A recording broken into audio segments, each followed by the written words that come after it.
Okay, I'm back. So moving on, I was talking about taking personal inventory while I was reading through this. Also, I retrieved some calculations along the way as well. These calculations are gonna hold true for the whole day. The 1/3 and the 2/4 is gonna hold true. Um, and so I have two calculations as of right now that I have um, that I can employ in any way that I want. I'm not going outside today because there's no reason to go outside.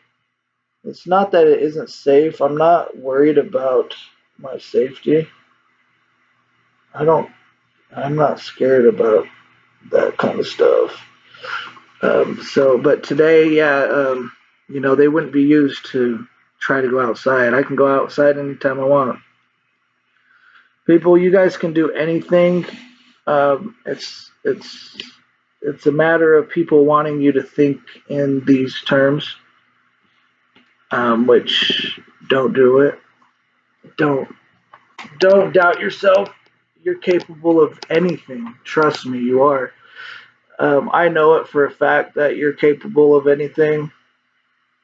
I know that I'm capable of anything. I don't even need to entertain anything otherwise. I don't need to entertain anything otherwise. But as it stands right now, I got a couple decision making capacities on hand. I have lunch is planned.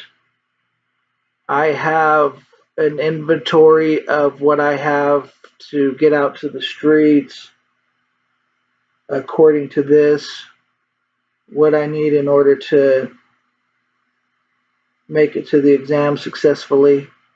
For me, the exam is getting to the streets full time.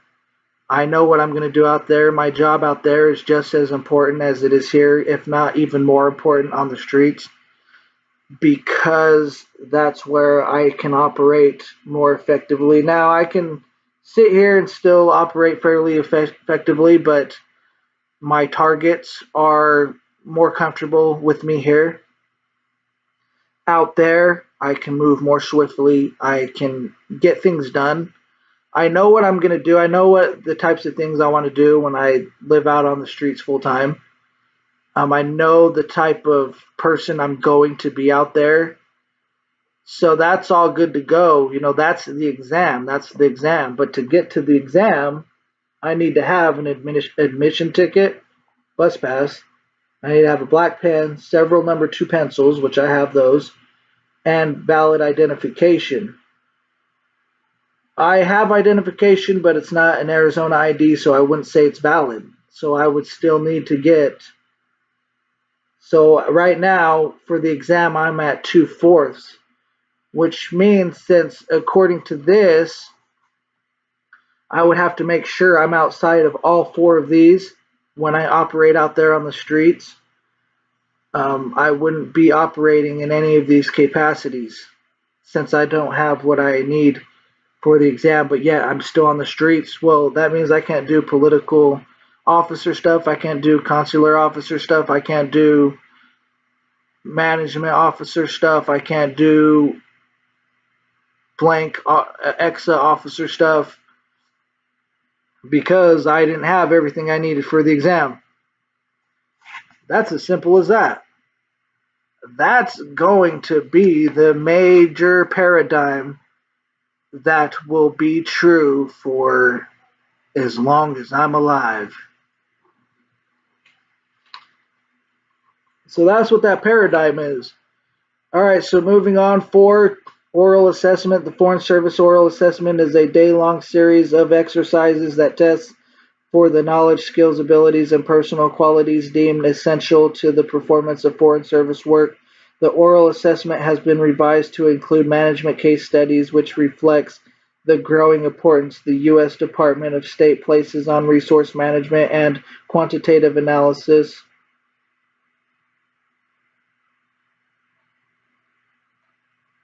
Hyperlink for details on the oral assessment.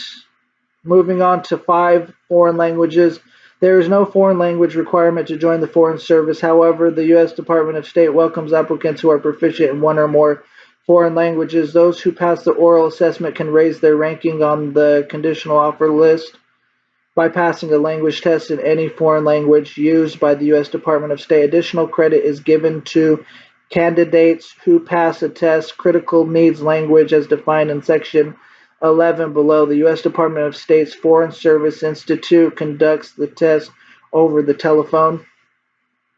6. Background investigation. Candidates who pass the oral assessment must apply for the security clearance required for appointment to the Foreign Service. A comprehensive background investigation conducted by the U.S. Department of State in cooperation with other federal, state, and local agencies will provide the information necessary to determine a candidate's suitability for appointment to the Foreign Service and for a top-secret security clearance. The process considers such factors as failure to repay a U.S. government-guaranteed loan or meet tax obligations, failure to register for the Selective Service, past problems with credit or bankruptcy, unsatisfactory employment records, a criminal record, or other violations of the law, drug or alcohol abuse, and less than honorable discharge from the armed services. Candidates who hold dual citizenship, have had extensive travel, education, residence, and or employment overseas, or who have foreign contacts, a foreign-born spouse, immediate family members, or relatives who are not citizens of the United States should be aware that the clearance process will take longer to complete. The background investigation includes interviews with current and previous contact supervisors and coworkers. Candidates who do not receive a security clearance are ineligible for appointment. Potential candidates who have any serious issues that may prevent them from receiving a clearance should give some thought to the likelihood of their being found ineligible before starting this process. 7. Medical clearance. The Office of Medical Services of the Department of State determines a candidate's medical fitness and ability to serve overseas. Many Foreign Service posts are located in remote areas with extremely limited medical support. Therefore, each candidate must meet rigorous medical standards in order to qualify for the required worldwide medical clearance. Medical clearance determination by medical services is based on its thorough review of each candidate's medical history and physical examination, including an individual assessment of his or her specific medical needs and the medical capabilities of Foreign Service posts to meet those needs. After receiving an immediate conditional offer of employment, each candidate is provided with the necessary examination forms with instructions to give to the examining health care practitioner, MD, DO, and PPA. We also provide an authorization for the Department of State to pay for the examination. However, candidates living within a 50-mile radius of Washington, D.C. must have their medical examination performed at the Examination Clinic Office of Medical Services in Washington. All potential candidates, especially those with current or chronic medical conditions, should be aware of the possibility that they may not qualify for a worldwide medical clearance. Medical services may be unable to issue a worldwide clearance to a candidate based on its determination that an individual's medical condition requires specialist monitoring or follow-up care unavailable at some Foreign Service postings. That service in a particular geographic area or climate would pose a significant medical risk to the individual, or that adequate emergency facilities for treating life-threatening complications of an individual's specific medical condition is not available at all posts. While the candidate must be medically cleared for worldwide service, the Department of State does not consider the medical condition of eligible family members for pre-employment purposes. It does, however, require that each eligible family member have a medical clearance before they can travel overseas at U.S. government expense when accompanying an employee on assignment. Please note that employees with a family member who has been issued a limited medical clearance, not worldwide, may be assigned to posts where that family member cannot accompany them. We strongly advise candidates to consider this situation as they pursue employment with the Department of State. On request, the Director General of the Foreign Service or designee may consider granting a waiver of the worldwide availability requirement for a candidate who is unable to qualify for a worldwide medical clearance. Candidates should be aware, however, that the granting of such waivers is rare. 8. Worldwide availability. Worldwide availability is both an affirmed willingness to serve anywhere in the world and a matter of being medically qualified to do so. Both the willingness and being medically qualified are essentially requirements for appointment to the Foreign Service. Worldwide availability also means that while members of the Foreign Service are expected to serve anywhere in the world, due to political instability and/or security concerns, in some cases, family members cannot go to posts unaccompanied toward or must leave post as security deteriorates evacuations. Regardless of who administers the medical clearance exam, the Department's Office of Medical Service determines whether or not a candidate is medically eligible for assignment to all Department of State posts worldwide. While a candidate may effectively manage a chronic health condition or limitation within the United States or in specific areas outside of the U.S., the Office of Medical Service might well determine that the same individual is not eligible for a worldwide Class 1 medical clearance. Such clearances may only be issued to candidates whom the Office of Medical Service deems able to serve at the most isolated and restricted overseas posts. Such a post could feature extreme isolation in terms of limitations on reliable air service in and out of the country, unreliable internet and telecommunications connections, and/or unreliable postal and delivery systems. Any of these limited services can have a severe adverse impact in terms of both bringing in required medical services and/or supplies and/or permitting timely medical evacuations.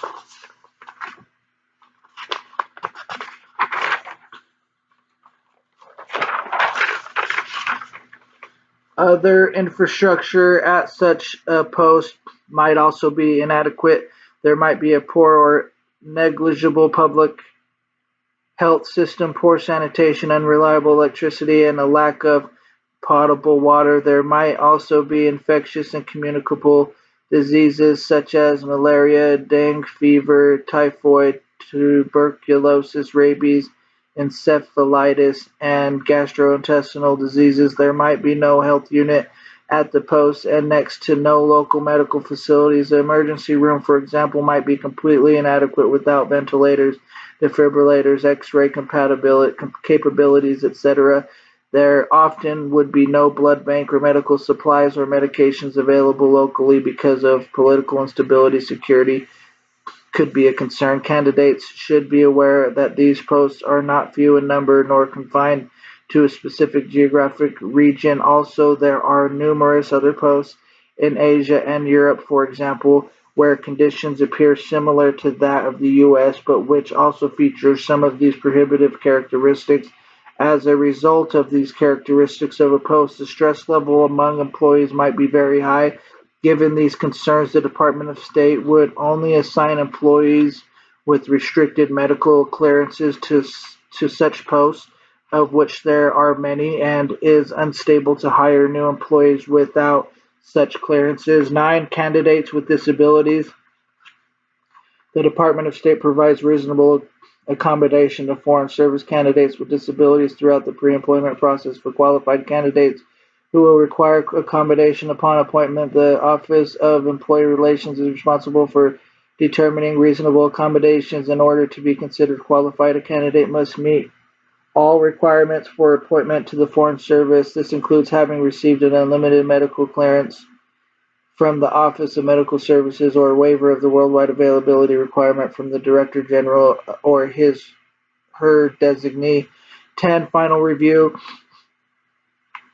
Upon completion of the background investigation, a final review panel will review the completed file to determine the candidate's suitability for employment with the Foreign Service. The attainment of U.S. foreign policy objectives depends substantially on the confidence of the public, both American and foreign, in the individual selected to serve in the Foreign Service. The Department of State therefore requires the highest standards of conduct by employees of the Foreign Service, including an especially high degree of integrity, reliability, and prudence. Given the representational nature of employment in the service, employees must observe standards at all times. The purpose of the final review is to determine from the candidate's total record whether the candidate is indeed suitable to represent the United States. The final review panel has the authority to determine a candidacy at this stage. In evaluating suitability, the final review panel takes into consideration the following factors: misconduct in prior employment, including marginal performance or inability to interact effectively with others, criminal, dishonest, or disgraceful conduct, misrepresentation, including deception or fraud in the application process, repeated or habitual use to excess of intoxicating beverages affecting the ability to perform the duties and responsibilities of the employee's position, trafficking in or abuse of narcotics or controlled substances, reasonable doubt as to loyalty to the U.S. government, conduct which clearly shows poor judgment and or lack of discretion which may reasonably affect an individual or the agency's ability to carry out its responsibility or mission, financial irresponsibility, including a history of not meeting financial obligations or an inability to satisfy debts.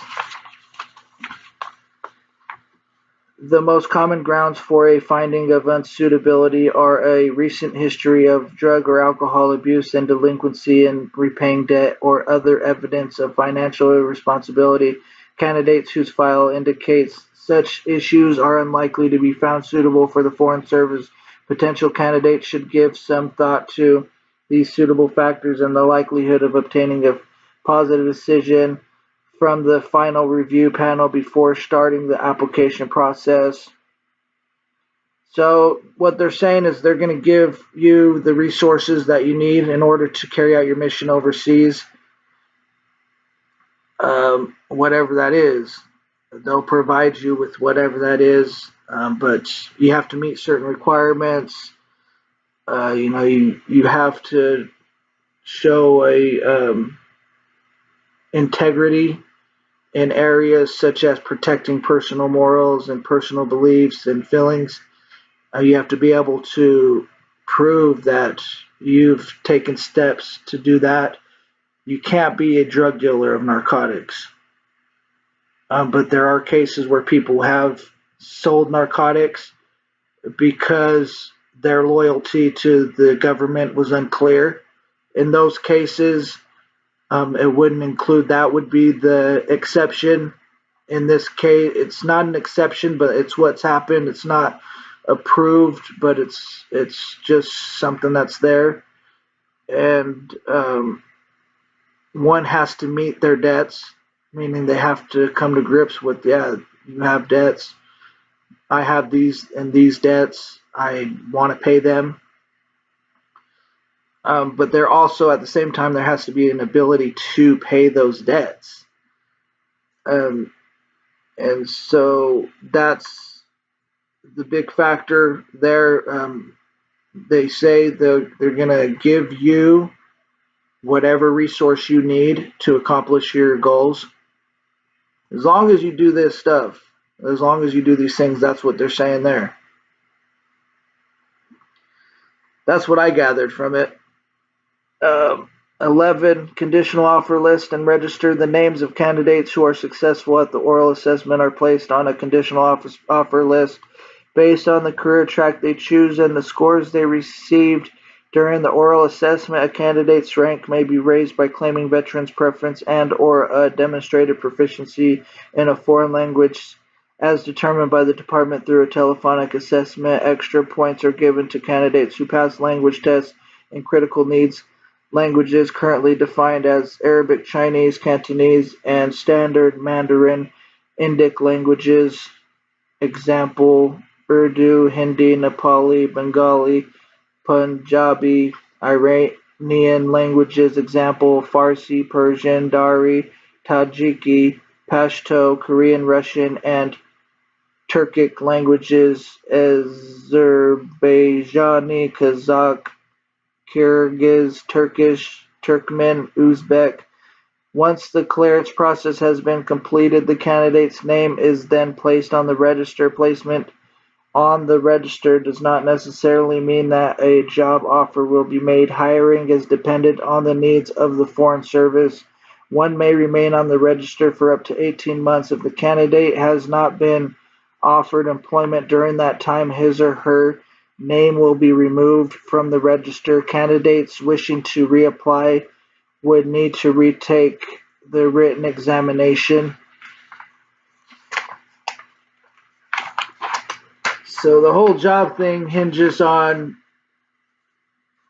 them offering you the job, not this process. The job requirement, your debt and seeking and having a means to pay your debt requirement, the requirement that's required for them to provide you with the resources you need,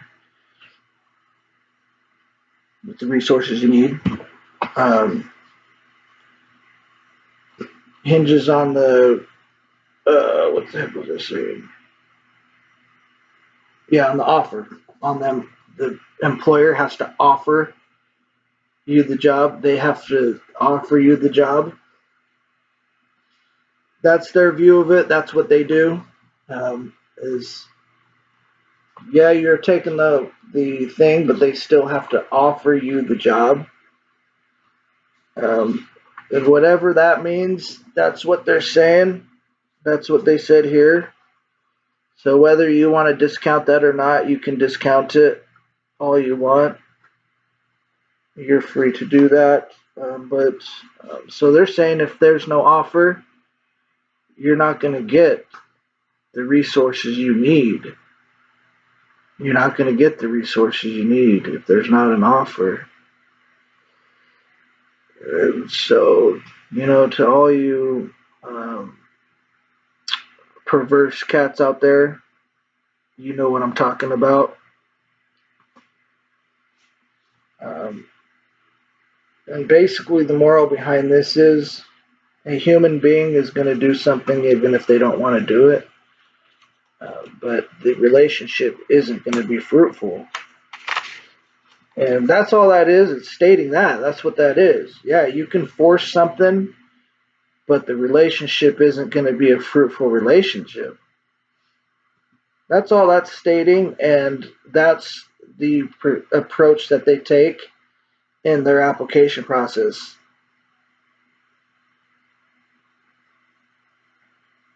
That's their approach. They're letting you know their approach. That's the goal. That's the truth behind things is, yeah, people are going to do what they don't want to do.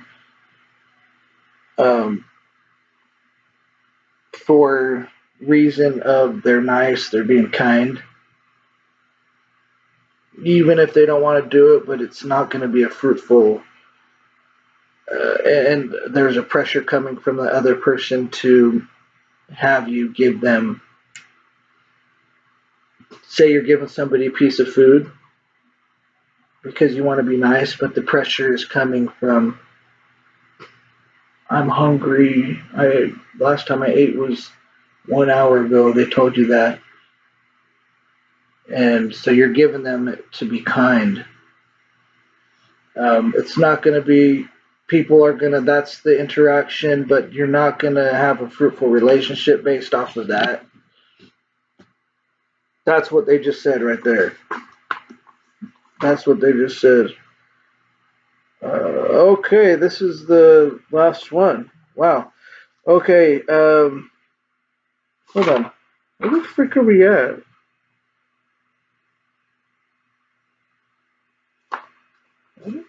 Yeah. Oh crap! I lost where the heck we're at. We're at the offer, so this is it right here. Okay, this is it right here. Candidates wishing to reapply would need to retake the written examination. Okay, and then we went through all this. I lost my place on this thing because this thing. Damn it! Did I do this one? How to become a Foreign Service officer. And then we were going like this. I lost my position on this.